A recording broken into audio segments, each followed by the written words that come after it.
Hey, so I just made this really fun video on this tool called the Negation game. And it's excellent, and we kind of build up the key intuitions about it over the course of an hour.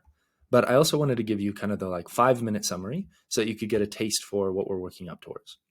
And then you can use that to decide whether or not you think it's worth your time to dig in a little bit deeper and then to see the underlying structure. So I want to start with the bottom line up front. What this is it's a tool for a group of people to together build a knowledge graph. And then they can use that knowledge graph in order to test different hypotheses together. And so right now we're going through this whole thing with LK99, whether or not it's a superconductor. And we saw all of the craziness on Twitter as only certain threads, right, went viral, and maybe we missed one important thread, and certain ideas of people who were actual experts, they didn't weigh in because they weren't going to get the kind of reach that they wanted to get, it wasn't clear what hypotheses should be tested nor who should be trusted. And I'm not saying that what I have here is a way to solve all of those problems, but what I do think that I have is a way for a group like Twitter, like Farcaster, like Blue Sky, like Mastodon, to build up these structures of what their beliefs are, and then to test different hypotheses against it and get instant feedback about which ones are working and which ones aren't, which ones are winning and which ones aren't.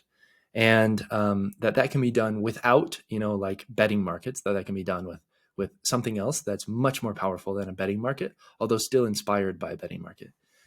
And so what you see down here is the kind of the terminus of our tests. So after running through kind of all of the underlying assumptions, you see that we're getting this you're getting these 4 numbers that pop out at the end of our Jupyter notebook here that say this one says 92.9, this one says 0.14, this one says 0.9, and this one says 0.921. So this is the highest, and this is the second highest, and this is the third highest, and this is the lowest. And what I want you to think about this as is the score of these hypotheses for solutions to this problem. And the problem that we were playing with is a really simple problem. It's a problem from basic logic. And the problem goes like this. Ty, Marv, and Loy are really particular about where they sit on the airplane. Ty doesn't like the aisle seat. Marv doesn't like the center seat. And Loy doesn't like the window seat. Marv is sitting in the aisle seat. So where must everybody else be sitting? And what we can see here is this solution of Marv, Loy, then Ty is the one that scores best. We've encoded it into this game, and it's the one that scores best overall. And that this encoding that we did is actually a whole bunch of different points and their relationships to one another, just represented as essentially casts or tweets and quote casts or quote tweets. So, things that we're already familiar with, and that can be extracted out, and different people can try to put different beliefs over that. And those different beliefs, depending on how much they're in accordance with the underlying structure and the underlying evidence, will get a different score. And that's really exciting because you can imagine a game built on the back of this. A game meaning a Twitter-like surface where people are putting all of their arguments for why something makes sense or doesn't make sense, and that's spitting out a number at the far end.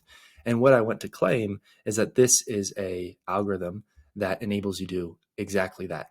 So if you're interested in the details of how you might make that work, and how that might look in an interface, which we kind of talk about here, how that might how you can encode that in existing platforms like Farcaster or Twitter, then you're going to love the subsequent video that comes after this, which goes into it in depth over the course of about an hour. Okay, peace. Hope you enjoy it. Bye.